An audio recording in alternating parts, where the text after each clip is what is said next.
Et salut à toutes et à tous, j'espère que vous allez bien. Ça fait un petit moment que j'avais pas fait de vlog et je me suis dit que ça serait sympa voilà, de prendre le temps un petit peu de filmer. En ce moment c'est vraiment le speed, autant côté boulot, pas mal de déplacements, etc. toute la semaine. Là on est le week-end et je profite là qu'il est de bonne heure pour pouvoir tourner un petit peu. Et puisqu'après les week-ends aussi il y a beaucoup de choses en ce moment à faire côté abeille, donc autant côté professionnel que côté passion, week-end, etc. En ce moment c'est un peu de le speed, mais j'espère que voilà, ça va s'arranger, je vais tout faire pour en tout cas. Et puis voilà, les aléas de la vie aussi. Mais du coup, ça fait 3000 ans que je voulais rempoter mes pépéromières. Je pense que vous en rappelez que j'ai depuis un petit moment. Ils sont dans leur tout petit pot. Alors celle-là continue de bien grandir, celle-là stagne un petit peu. Et ça fait longtemps en fait que je vous avais dit que je voulais les mettre dans un même pot. De base je les avais achetés pour ça, d'ailleurs je cherchais une Peperomia prostata un peu plus grande et j'avais trouvé que ces bébés plantes, bon du coup je les ai prises, elles ont survécu malgré que le fait que quand elles sont petites comme ça c'est assez difficile de gérer l'arrosage, etc. Tout va bien et donc je vais pouvoir en profiter là pour les mettre dans un pot plus grand, sachant que la Peperomia elle aime bien être quand même un peu à l'étroit, du coup voilà, il faut pas un pot trop grand non plus et je voulais en fait qu'elle aille dans celui-là qui est un pot que j'avais repeint, vous savez, au bicarbonate.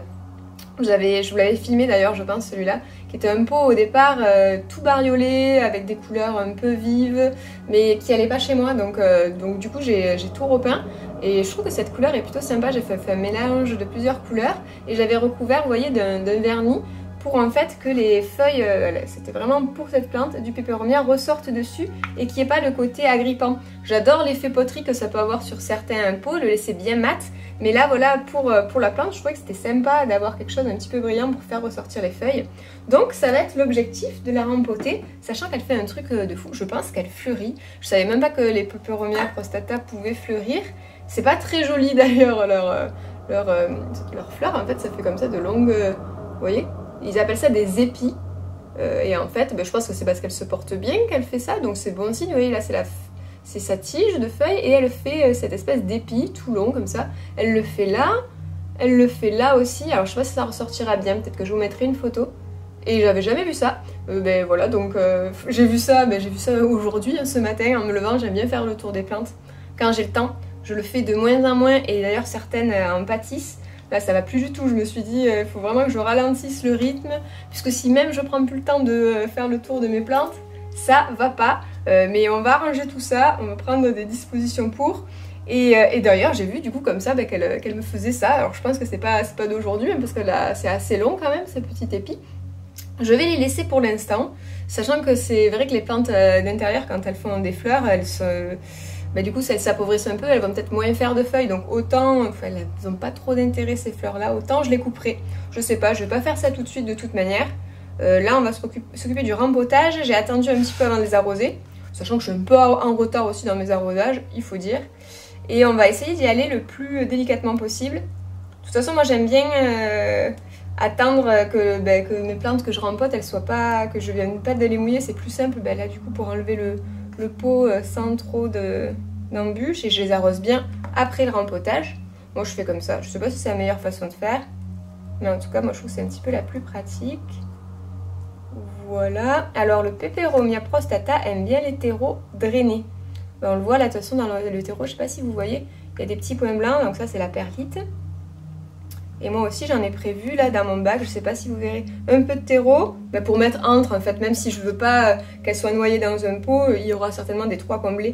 Donc un peu de terreau, un peu de perlite et pour le fond un peu d'écorce, voilà, pour pas que l'eau stagne. De toute façon c'est une plante, elle aime pas être noyée, c'est un petit peu considéré comme une plante grasse et donc il faut l'arroser vraiment quand le terreau est sec. C'est pour ça que là aussi j'ai bien attendu. Donc dans le fond je vais mettre un petit peu d'écorce. J'essaie de pas en mettre partout. Voilà, je vais mélanger un petit peu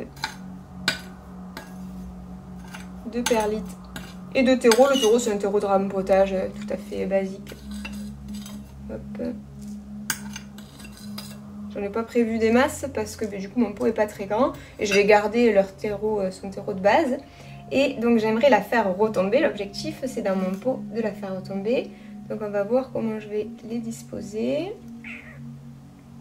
tout en étant le plus délicat possible parce que c'est des feuilles qui sont un peu fragiles. Si on les embête un peu trop, elles peuvent tomber. Donc on va enlever un peu de terreau de ce côté. Ouais, donc en ce moment, moi, le rythme un peu trop chargé, un petit peu de pression, un petit peu de stress. Du coup, j'étais moins présente ici, j'étais moins présente sur Instagram aussi. À un moment donné, j'avais plein de vidéos d'avance, mais du coup, en fait, il faut prendre le temps de les monter aussi derrière. Et puis du coup, quand ça va moyen, si j'ai pas trop envie de filmer non plus.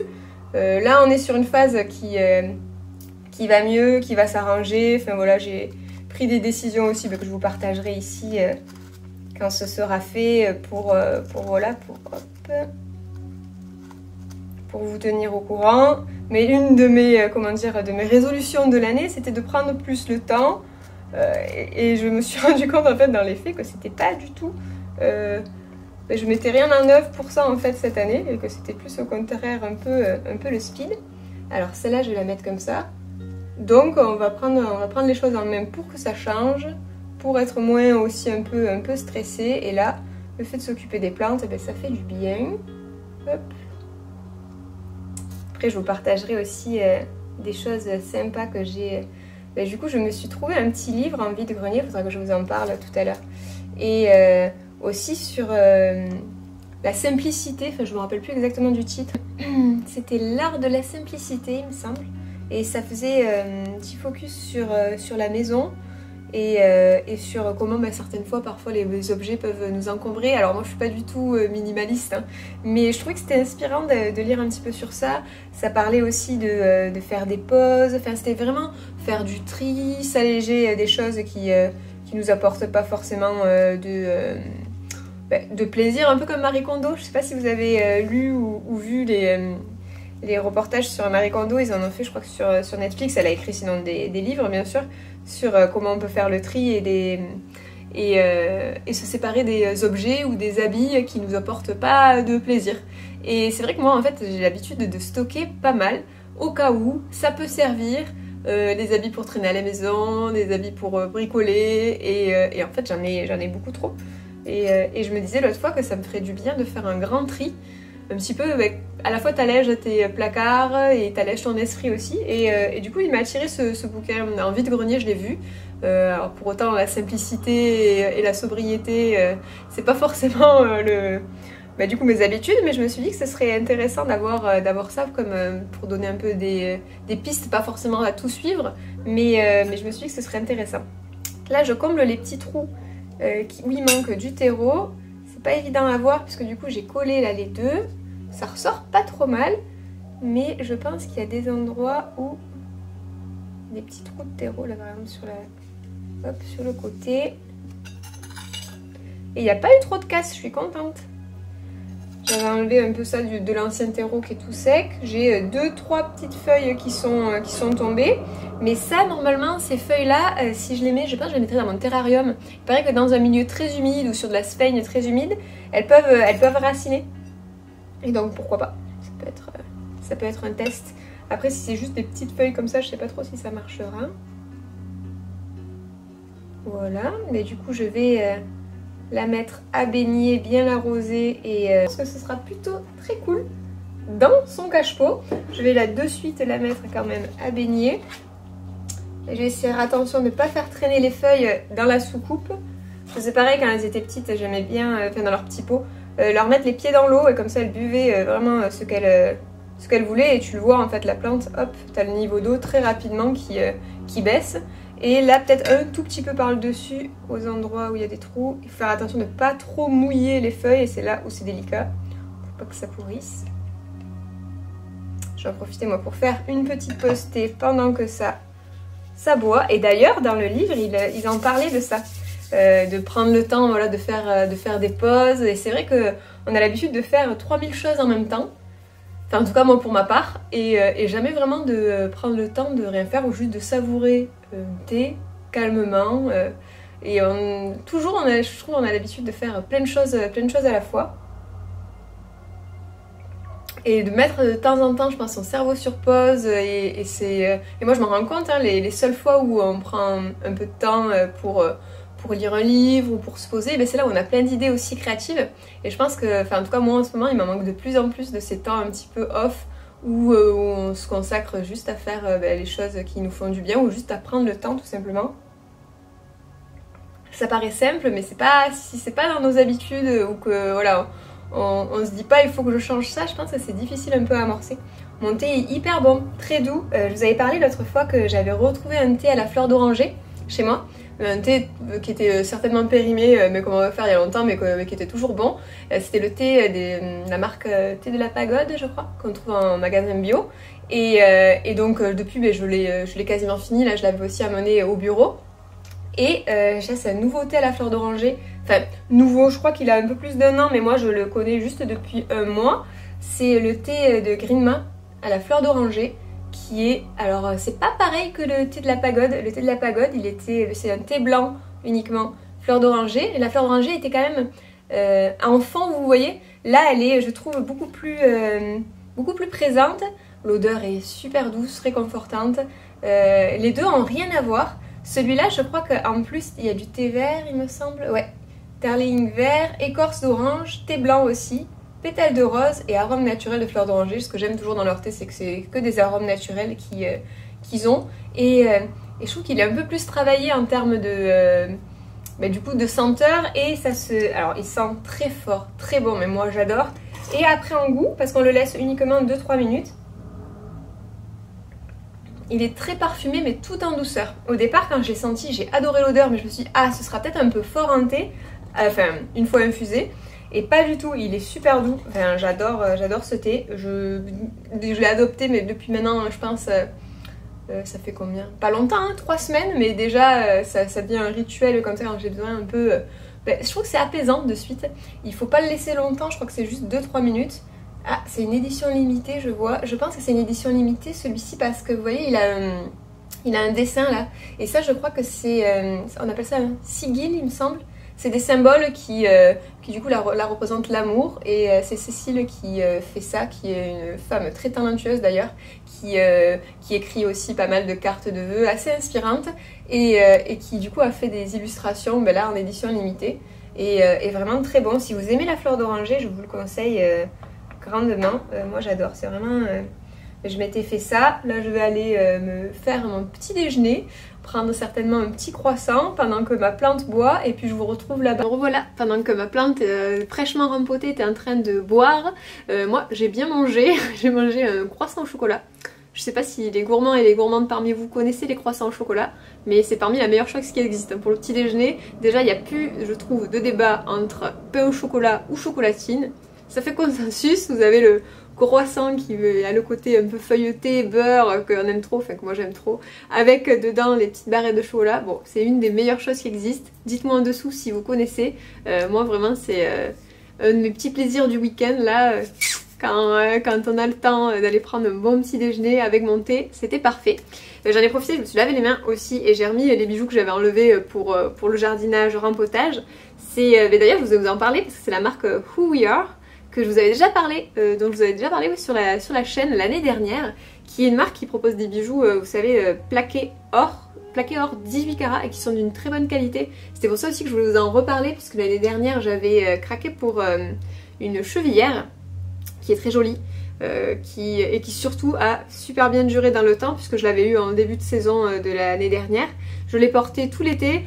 Puis je l'ai pas enlevé parce qu'en fait moi si j'enlève c'est pas quelque chose que je prends l'habitude de remettre, donc j'avais dormi avec, je m'étais lavée, piscine etc, et regardez elle est toujours aussi belle, donc c'est vraiment voilà une marque de confiance, donc je trouve qu'il est vraiment chouette et donc cette année du coup j'ai craqué pour de nouveaux bijoux. Vous avez vu la bague qui est juste là, que je trouve très jolie portée sur le doigt, sur l'index. Moi j'aime bien porter les grosses bagues sur l'index, qui a un mélange du coup de doré et d'argenté.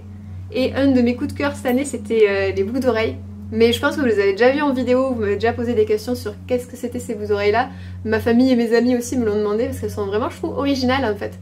On les voit pas partout, vous voyez, c'est des créoles mais carrées, un petit peu épaisses. Et en fait j'avais hésité à commander soit celle-là, soit celles qui sont... Il y en avait d'autres qui me plaisaient bien aussi, un peu comme ça, assez épaisses, je vous mettrai en photo. J'avais hésité entre les deux, mais je suis quand même très contente de mon choix, puisque du coup celles-là, je fais que les porter depuis que je les ai. Et c'est pareil, normalement c'est conseillé de les enlever pour dormir, etc. Mais moi je les garde tout le temps. Elles sont pas trop lourdes, contrairement du coup à ce qu'on pourrait penser avec leur côté un peu imposante. Et voilà, elles bougent pas. Je me suis lavée plein de fois avec. Je les porte non-stop. La bague un peu plus, c'est plus fréquemment que je la mets, mais les boucles d'oreilles je les quitte pas parce que je trouve qu'elles vont avec tout et j'avais envie un peu de doré pour la saison, donc voilà, elles sont trop belles. Je crois qu'elles s'appellent les Capricieuses elles, mais je ne suis pas certaine.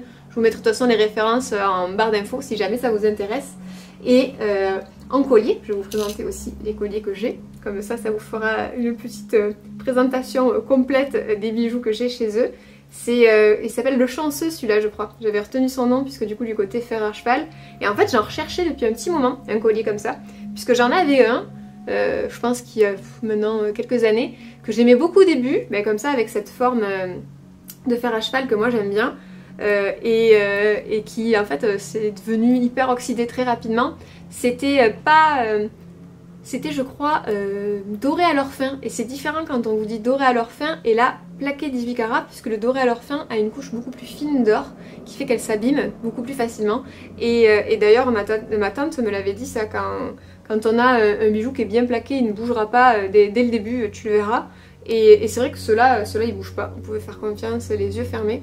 Et j'aimais bien le côté chaînette un petit peu vous savez, comme ça, travailler avec les petites boules, ça fait joli je trouve. Ça ressort assez bien, je sais pas si vous le verrez. Et le dernier coup de cœur que j'ai eu cette année, cette fois-ci ça n'a rien à voir avec les précédents. C'est quelque chose de très fin, qui je trouve est très, très original, vous allez voir. Hop. Lui par contre je vais le mettre pour qu'on le voit bien. Il est très mignon. En fait moi j'aime bien les... quand c'est les certiclos comme ça, je sais pas si vous voyez bien, où la pierre est entourée, et je le trouve très joli. Je vais quand même essayer de le mettre, ça ressortira peut-être pas sur mon... Hop. Sur mon haut, donc je vais peut-être le mettre comme ça.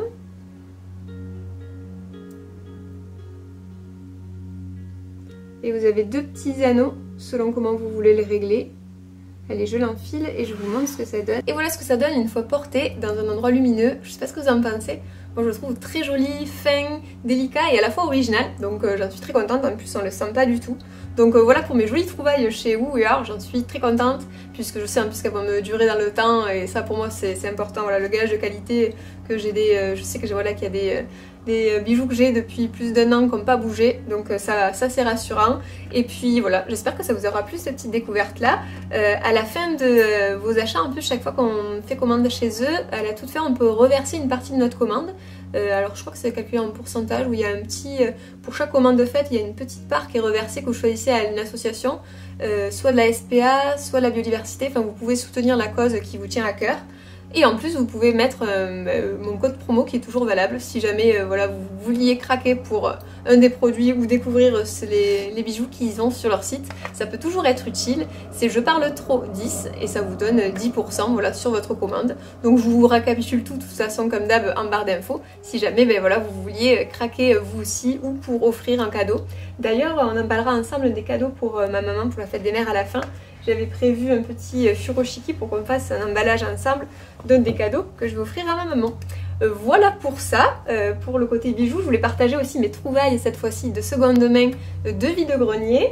Je commence à vous en parler d'ailleurs, c'est parfait. Du coup je vais rassembler ça là. J'avais trouvé justement du tissu en vide-grenier. C'était le vide-grenier que j'ai fait...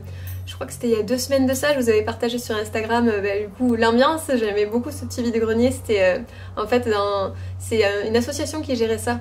Et du coup on y allait avec ma maman et je trouve qu'il y avait vraiment une ambiance très familiale, très sympa. Il fait beau, c'est le dimanche, tout le monde est détendu et puis je sais pas, c'est quelque chose qui est très sympa à faire je trouve. Je sais pas si c'est une habitude aussi que vous avez de faire les vide-greniers parfois avec votre famille ou en balade tout simplement des dimanches. Moi c'est des choses que j'aime bien. Et il y a un livre qui m'a tapé dans l'œil quand je suis passée. Pourtant je cherchais pas de livre, pas forcément sur ce thème non plus, mais je me suis dit pourquoi pas. C'est L'art de la simplicité. Alors le sous-titre c'est La Maison. C'est Dominique Laureau qui a écrit plusieurs bouquins apparemment inspirés de ses voyages. Elle s'est pris des notes chaque fois sur des voyages. Et il y a beaucoup, je crois que c'est beaucoup d'expériences au Japon qui l'a marqué sur des choses en fait qui lui faisaient du bien. Et elle s'est un petit peu marqué ça en mémo sur des habitudes à prendre, à faire. Et en fait je peux vous lire le derrière, ce sera peut-être plus explicite que mon résumé, surtout que j'ai pas fini de le lire, j'ai juste parcouru les premières pages. Alors, dans le monde de tous les excès que nous connaissons, suivre les préceptes de l'art de vivre japonais nous sauve de l'esclavage du matérialisme, du temps et de l'argent. Premier tome d'une trilogie sur l'art de la simplicité, avant le corps et l'esprit, La Maison nous donne les clés d'une existence minimaliste, plus riche, où règne style, élégance, liberté et équilibre. Bien qu'écrit au féminin, ça me fait bizarre au début. C'est écrit au féminin et on aurait dit qu'elle s'adressait qu'aux femmes. Et d'ailleurs, ça m'a posé un peu question. Je me suis dit, bah, c'est bizarre comme tournure. Ça m'a pas trop plu au départ, mais j'ai plus lu ça comme. Et ben, du coup, noter des choses qui font écho à ce que je pensais en ce moment. Et je me suis dit plutôt avoir ça comme inspiration et avoir des idées sur peut-être des changements que je pourrais faire chez moi. Mais ça m'a fait bizarre cette tournure qu'il pourrait y avoir. Donc bien qu'écrit au féminin, cet essai s'adresse également aux hommes désireux de vivre mieux, matériellement, physiquement, psychologiquement et spirituellement, en leur permettant d'explorer l'immense potentiel dont ils sont dotés.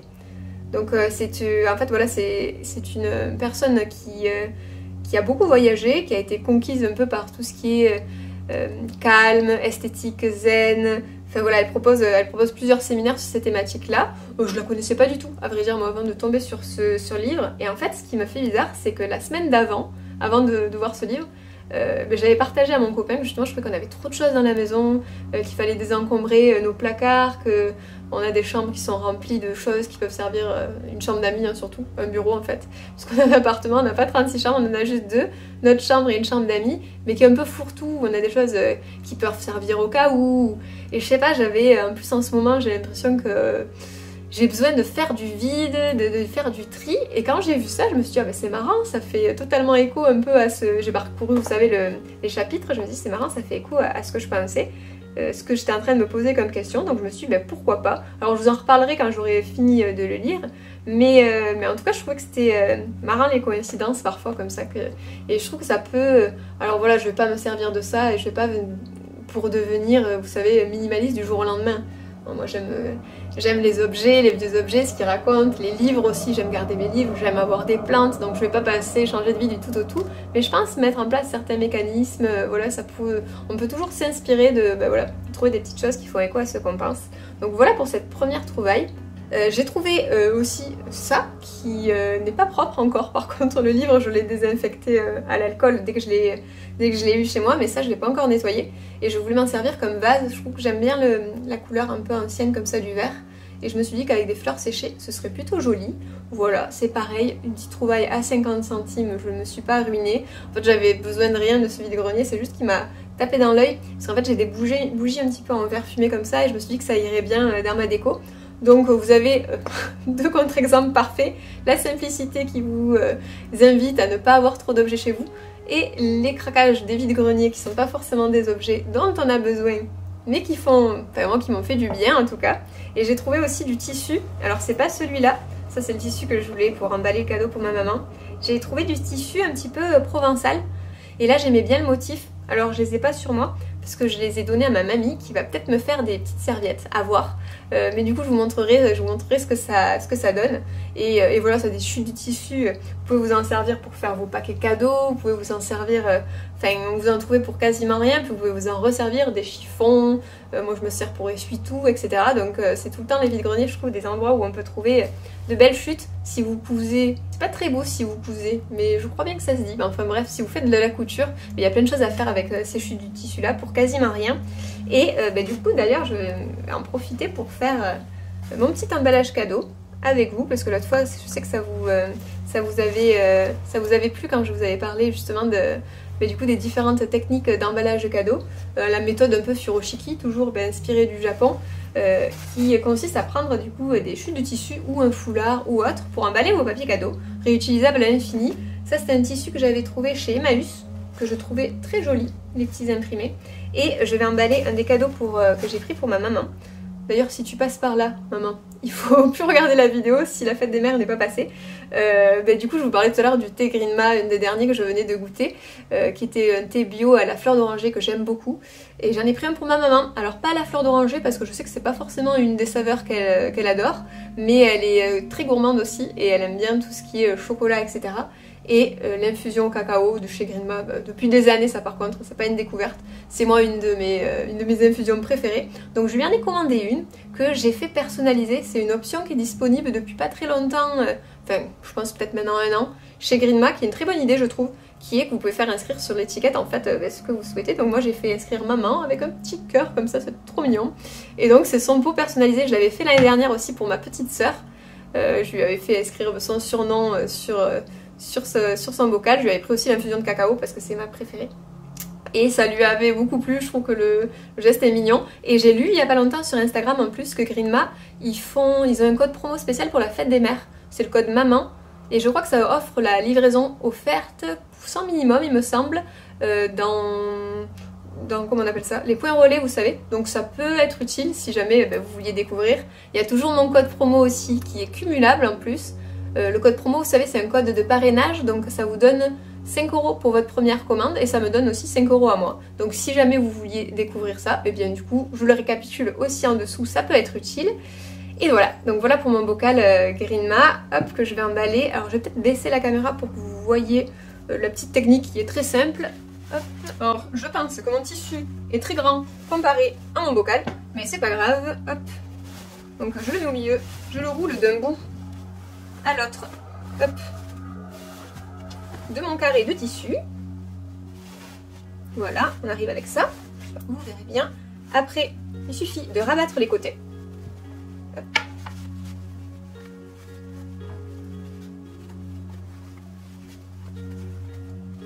De faire un nœud sur le milieu. Vous voyez, ça c'était la petite languette. Hop, vous pouvez la remettre dessous, la faire passer pour la coincer. Et après, finir votre nœud de la manière dont vous souhaitez. Hop, là le tissu est un peu épais celui-là.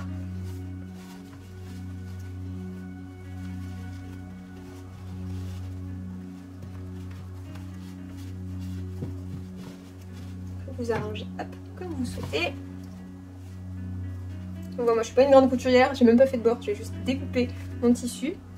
Mais hop, ça fait quand même quelque chose de très mignon. Hop, voilà ce que ça donne.